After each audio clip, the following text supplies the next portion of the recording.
Hello, everyone, and welcome to the Due Dissidence podcast. My name is Keaton Weiss. We got a very special guest here, a filmmaker, an actor, a writer, and a friend of mine for now 15 years, if you could believe that, Edward Crawford. Eddie, thank you so much. Keith, man, it's so good to see you. Thanks for having me.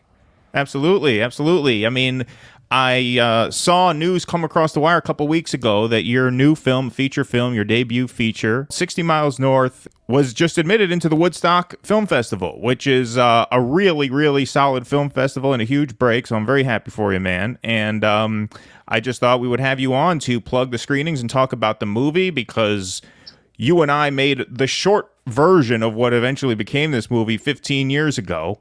And I know how hard you've been working on this. And even though this is a politics show, we've been doing some film-related content that's been doing well. And so I figured I had to grab you and have you on to talk about this movie and the process of making it, why you made it, what it's about, the sort of themes of it, and just how the film business has really changed since we made that short film for literally maybe, $35 15 years ago.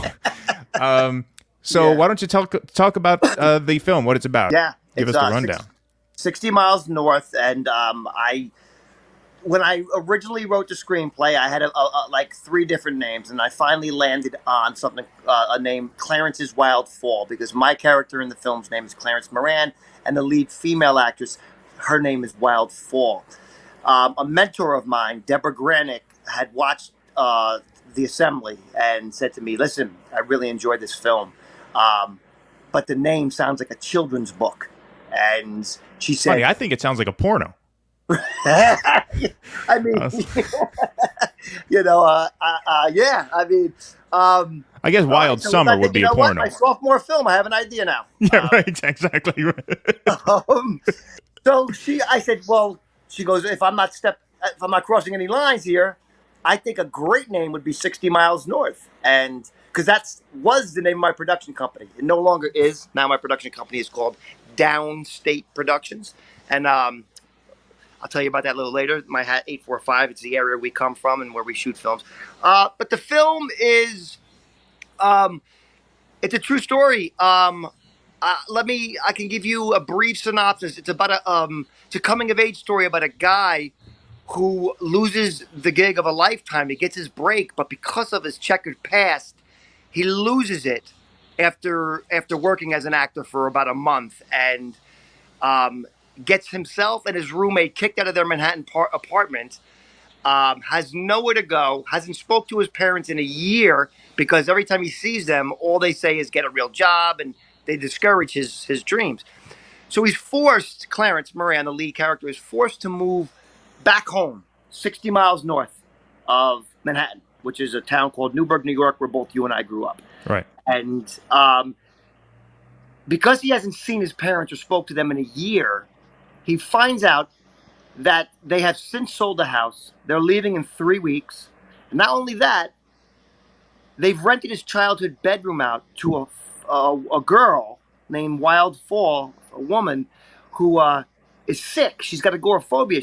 All she does is walk around the backyard all day. So Clarence and Wild are forced to spend time together, forced to spend these 21 days together. And he is empowered by her, and they heal off of each other in unique ways because they're both hurting. Clarence is hurting because he lost the gig of a lifetime, and Wild is hurting because she has an undiagnosed illness. They tell her everything is in her head, and no one believes her except Clarence. Well, it's interesting because I know you for a long time, and the short film that we made back in 2007 was a true story, an autobiographical film about you playing the father. You were sort of playing your father in that short that we made. It was Correct. About him trying to take care of you because you were, unbeknownst to you at the time, bitten by a tick as a young man, and you got Lyme disease. And that disease went undiagnosed for a very long time. Doctors told you it was all in your head. This was all in the script. When we wrote it, one of the things that I found really heartwarming about that script is that you played your dad taking care of a little kid. We actually found a 5-year-old, kid to play the part. It was actually a great young actor. and it was just really warm. There was such heart to the story. So I see that you sort of incorporated Lyme disease into the script without it being Lyme, but it's the same thing. It's this person's struggle with an illness that nobody really knows how to define or diagnose. Yeah, you're right, Keaton. There is something about Lyme disease that it's an infection that mimics so many other things. So unless you have a doctor who's thinking a little outside I mean, listen, if you test positive, with a bullseye rash right away, you're on it early, you're probably going to beat this thing in 30 days with a little bit of doxycycline and staying out of the sun.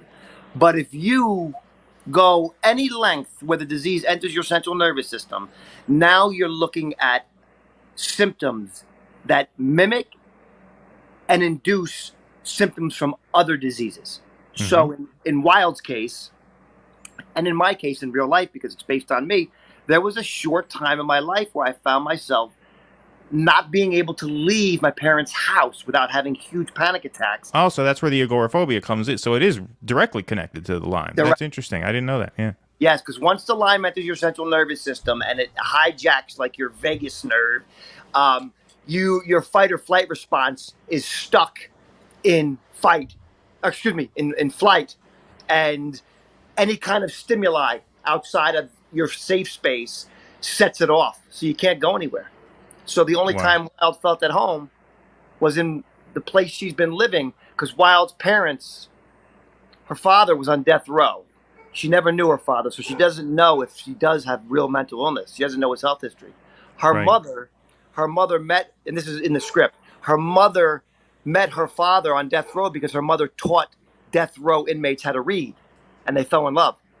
And they had Wild, and Wild has a stepsister in the film who does not believe that Wild is sick. She believes that she is mentally ill like Wild's father was. Right. Which is ironic because the actress that plays Wild's sister, her name is Claire, she just had to leave New York City and drop out of NYU and move back to Wisconsin because she's fighting Lyme disease right now. Wow. Yeah. Wow, that's crazy. And, I mean, in your case, when you had Lyme, your dad worked for the railroad, so he was a union guy. He probably had very good, healthcare benefits, through his job, and still it set you guys back huge because insurance only covers antibiotic treatments for so long, and then you had to seek other sort of experimental treatments, which we incorporated into that short. But like people without good health insurance, and there are a lot of people in this country with no health insurance or very, very lousy health insurance, they can't afford to go from doctor to doctor to doctor to doctor finding out what's wrong. It just remains this mystery. It goes completely unsolved. Correct. And even if you do have great insurance, which you're correct, my father, he's a MTA employee and he had amazing insurance. And we were very lucky in terms of getting our antibiotic therapy covered. That happens more today, but for the most part, even now the insurance companies will say, no, 3 weeks of treatment and that's it. If they're not better, then they just must have post-Lyme disease syndrome. And those are souvenirs they're going to take away for the rest of their life from the disease. Right. So the insurance companies basically act as if you're catching it early, whether you are or not. Because what you're saying is if you catch it early, right, if you see a bullseye rash, okay, oh, I know this is what I have, you can knock it out in about a month. But so what you're saying is a lot of these companies will say, well, given that, take this for a month, and if not, then it's not going to help. And then at that point, you're on your own. I mean, you guys had to finance the hyperbaric treatments. That's what we put in the film, and just going to from doctor to doctor, trying to figure out exactly what's wrong. My dad had Lyme disease, and he found out he had Lyme disease after months of going from doctor to doctor. One doctor actually misdiagnosed him as having ALS, which anybody who knows ALS, that is a death sentence, and it's a slow, horrible death sentence. So there was a doctor who told my dad that he was dying, that you had, 5 years to live. And, my dad had just had me a few years ago. My brother was a newborn at the time. And it's funny because my younger brother mentioned when he was like, a teenager or a young kid, how his dad seemed sad when he was a baby. He remembered that. And that's because my dad, for a while, not that long, thankfully, but for a couple months there, thought he was dying. He's got two young kids. He thinks he has ALS. He thinks he's dying. And even once a second opinion doctor said, no, you were misdiagnosed, you don't have it. It still takes a couple of years to be sure, because one doctor says you got it, the other doctor says you don't. So who do you trust? There's not a blood test for it. You know what I mean? And so it's a horrible thing. That's so correct, and I'm glad your father, he got to the bottom of it and found, a doctor that knew what was going on. The weird thing about Lyme disease, it's either overly diagnosed, where they will tell people that they have it and they really don't sometimes, because the doctors, that's a whole different story. And then there's a lot of times where it's most of the time where it's underdiagnosed, where right, like I still have symptoms, and 2 years ago a new med came out again, and insurance covered it, so I went on it, and I started to develop these musculoskeletal symptoms where I'm like, wait, I feel worse now than ever. And Right. the doctors were like, that's because this is working. I was so scared during what they call a Herxheimer reaction. While you're healing, it takes a little while to heal from Lyme, because your nerves are reactivating and growing and coming back, the ones that have been damaged. So I did go to second and third and fourth opinions, and never, thank you God, I was never diagnosed with ALS or anything like that. But every doctor would check me for Parkinson's right away. Yeah. And these, like you said, are tests that have there's no blood test. It's basically the doctor's hypothesis. Yeah, no, it's an absolutely torturous thing. Now, getting back to, your film, we gave the audience a decent idea of what it's about. It is playing at the Woodstock Film Festival. We do have a fairly decent local audience for this podcast. So do you want to talk about when it's being screened, how people can get tickets? And you will be doing a Q&A moderated by Deborah Granick, who you just mentioned, who, for people who don't know, she's a huge filmmaker. She did most famously Winter's Bone, which was the sort of Jennifer Lawrence vehicle that sort of made her the massive giant movie star that she is. And I thought her last film that she did was even better, Leave No Trace. Great movie. Fantastic movie. I thought that was her best film yet. So yeah, talk about how you got to know her, because you were in one of her very first films. Yeah. I think what happened was in 2004, Deborah Granick had cast me. I went on an audition for a film called Down to the Bone, starring Vera Farmiga, and I had no idea that it was on its way to Sundance. But we shoot this low budget film, and it goes to Sundance, and I'm playing Vera Farmiga's drug dealer, and I get to know Deborah then. And we just hit it off. Like, she's really, really, really kind lady, extremely intelligent.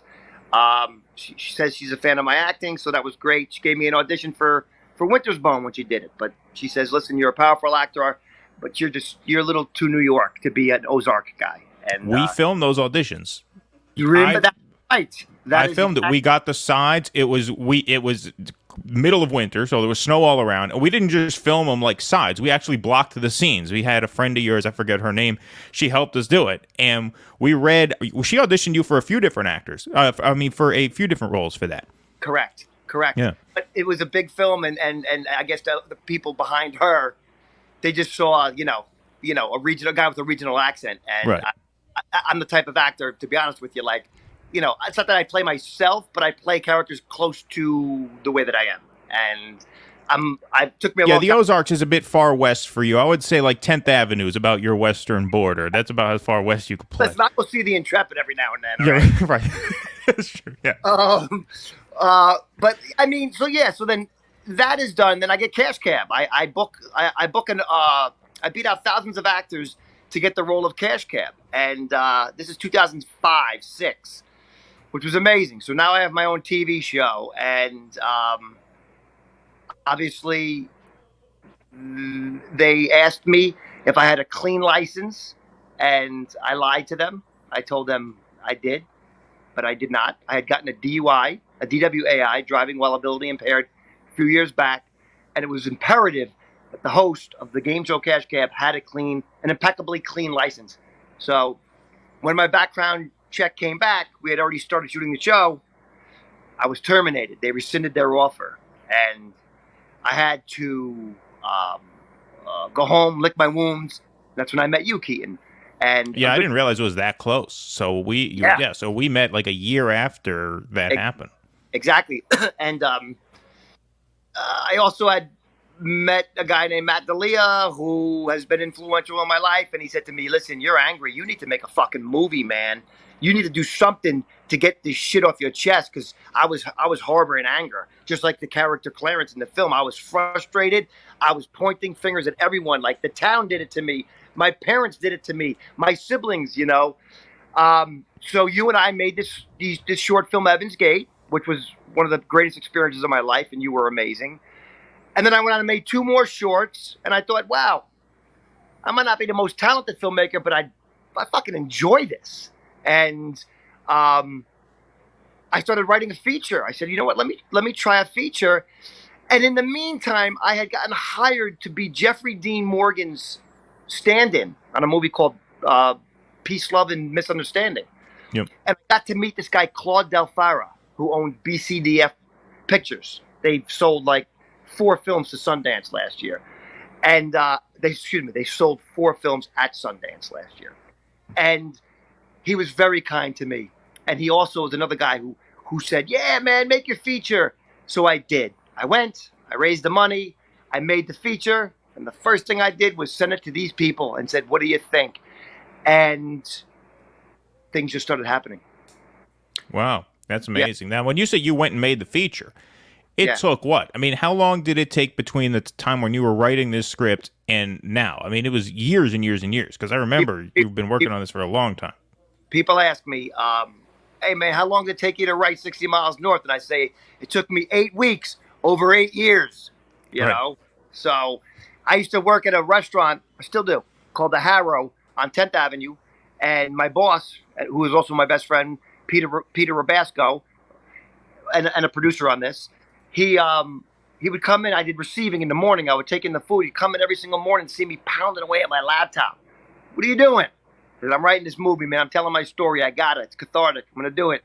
And so for him to watch it go from there to us having our world premiere on Thursday, September 29th at the Tinker Street Theater in Woodstock, and then having Deborah Granick, an Academy Award nominated director, moderate the Q&A following the screening, it's been a ride. And I couldn't be more grateful because making films, as you know, this is not like being and I'm not taking anything away from being a painter, but you don't just go out and buy oil and canvas and sit at home and paint something. Like making a movie, it's a collaboration. It's a collaborative effort. And you need so many people to either, be on the same page as you, or just supporting you behind the scenes, or this conception, it rarely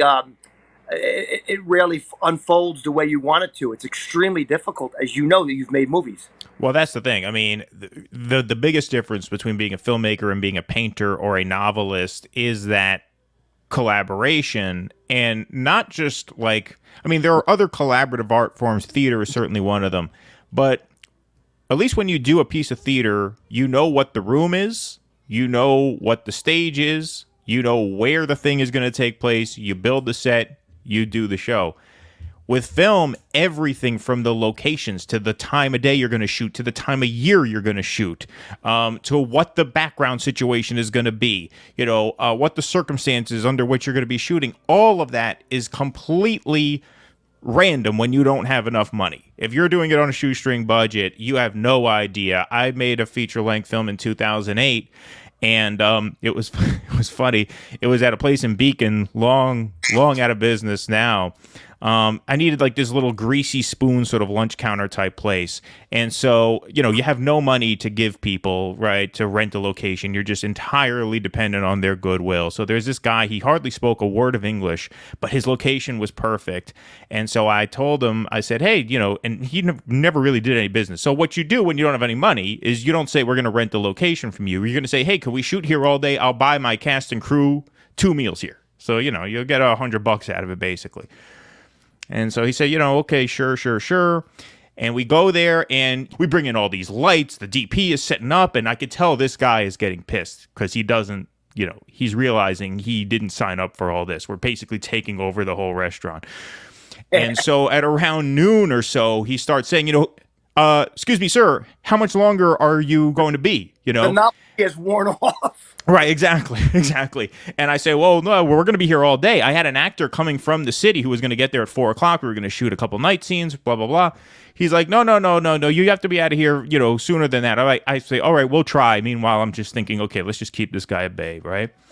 My actor who played the employee at the lunch counter starts fucking around with the guy's muffins. He had these muffins under a display case. And you're an actor. When you're playing a scene, you have to have something to do, right? You always want to give yourself some activity in addition to the main objective of the scene. It just helps you, Yeah. And so my actor starts fucking around with these muffins, right? There's like 4 or 5 muffins, and he's touching them, and he's peeling them apart. And I'm thinking, oh, God, this guy's not going to be able to sell these muffins now, so let me give him like $20 for the 4 muffins. So I go up to this guy who, like I said, didn't speak much English. I say, here, my actor was touching the muffins. Let me pay you for the muffins. He thought I was giving him $20 to try and rent the space for a day. So he got super insulted. He's like, I'm not a cheap man. You're a cheap man. You want to stay here all day? You give me $200. Don't give me $20. He threw the money back in my face. I'm like, no, I'm not paying you for the space. I'm just paying you for the muffins. But he didn't get it. Like I said, he didn't speak much English. Yeah. And he kicked us out.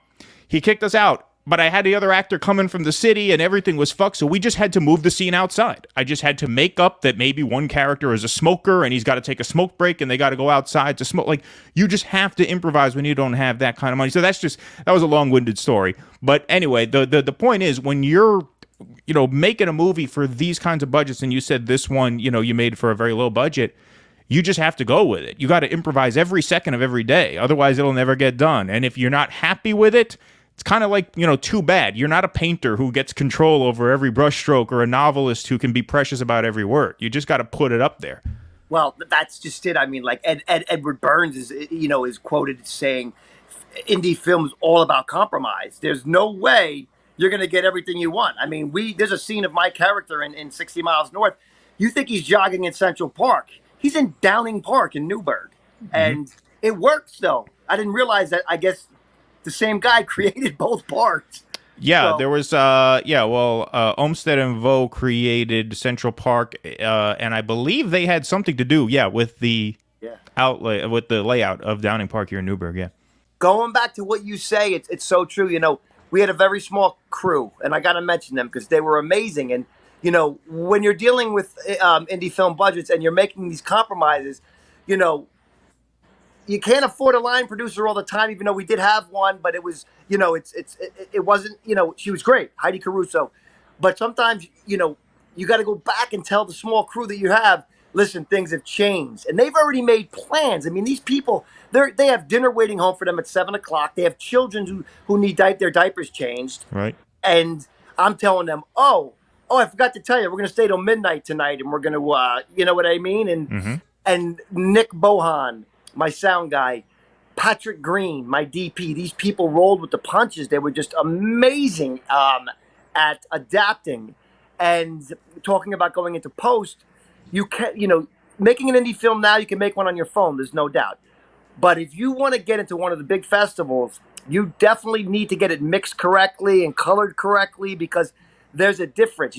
Had the film turned into a DCP, so, because that's what these festivals accept. And I was so fortunate in Spencer Hutchings, my recording mixologist, if you will. He just finished Hustle with Adam Sandler. I mean, and I, he's like, yeah, I'll work on it, and I just got so lucky with these people who believed in the film that, like,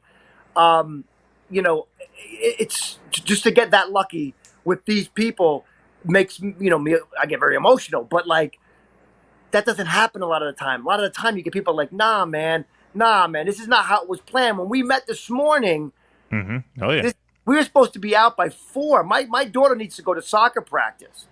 And I'm like, I meant 4 a.m. Exactly. Yeah. Exactly. No, I mean that's absolutely how it works, and you're so dependent on the goodwill of people, and you're in such a position of real sort of powerlessness. Like you don't, because you don't have anything to give people. Like, you don't have anything to make it worth people's while except the goodwill and the vision that this is going to somehow be worth it. And of course, in 99 cases out of 100, it's not worth it. Most movies don't get into these, high level festivals that you are in now. I mean, the Woodstock it's not on the, like, you almost don't even think of like Cannes and Sundance and Toronto as film festivals. Those are basically just markets. Like big Yeah. studios put these little indies that they call indies in, a film market. And Yeah. even market is a bad word because I don't say most of the time, but lots of times those aren't even markets. They're basically showcases. Exactly. For the studio's indie films. Like they're already sold. So many films that go to Sundance are already sold before they get there. They You have know what I mean? already lined up. They're just promoting it now. Right. They're just promoting it. This is just a red carpet event. Exactly. And you call it the Sundance Film Festival. But like outside of those top tier, Berlin, Venice, Sundance, Cannes, which aren't even real festivals in the true sense of the word, Woodstock is in the tier right below, like, Palm Springs, Telluride. Woodstock is right there. They've been at it a long time. There's a lot of talent up here in the Hudson Valley now. So it really is, a huge break and very, very well deserved on your part. Do you want me to play a clip from the film here? Sure. A little teaser? All right. So this is, I'm going to set this up. This is you in a Jesus outfit sitting on a rooftop with your buddy. My roommate, his girlfriend kicks him out of the apartment all the time, and we're both actors. And to make a living, we both go into Times Square and we try to take pictures dressed as characters. And I'm dressed as Jesus, and he's dressed as what was he dressed as? Maybe the devil. I don't even know. Well, did you use Jesus and the devil because of like copyright issues? Like if you used Spider-Man, then you wouldn't be able to put that in the movie, right? For the most part, yes. But Jesus also is public domain. Exactly. He's not looking for any royalties, right? Right, exactly. Yeah. But I will tell you right now, it's a really funny story, really quick. I was in my outfit walking down 8th Avenue trying to catch the train to come back up to the Hudson Valley. And I get up to the Hudson Valley, and now I got to take the Beacon ferry over to Newburgh to get a ride. And I tried to show the ferry. I didn't have any money. So I said to the guy, I don't have any cash on me. Will you take a card? We don't take a card. He goes, go talk to the captain upstairs. So I walk up to talk to the captain. And in the meantime, the captain's pulling out, already heading from Beacon to Newburgh. And I'm explaining to him in this Jesus outfit, hey, listen, I don't have any money. Is there any way is it okay that I ride for free? And he looks at me. He points to the water. He goes, can't you walk across? I saw that coming, actually. I could predict that punchline, but it's a good one, too. Yeah. Fuck you, walk, right? All right, let's play this clip here. I've been wearing this starving artist label like a badge of honor for so long, but now I just feel like a loser. Don't start, okay? All right, you know what you signed up for. Yeah, but I thought by now we'd have something to show for it. We live in New York City, the entertainment mecca of the world, okay? If it was easy, everybody'd be doing it. Yeah, but that's just it. We're not doing it. We've been at this for 20 years. And what do we got to show for it? A couple of short films, some bit parts, maybe a one-liner here and there, and a play at the Producers Club. But what we really are is a bunch of scrubs who stand in the middle of Times Square begging for dimes. Yeah, thanks for playing that. I tell you, looking at that scene, it's a true story. It's like when you try so hard to accomplish something that you're passionate about. Like passion is something, obviously it's innate, right? Like it's not learned. Either you're born with passion and you find your passion. And it for me, it just irks at me where I have to do this,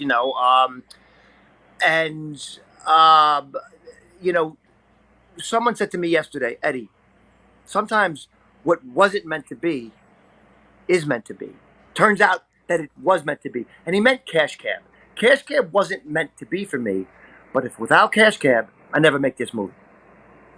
Yeah, I mean, that's my favorite thing about art. It's my favorite thing about creating art and even on a certain level, consuming art. Yeah. But as a creator, one of the great uses, one of the great things about being an artist is you get to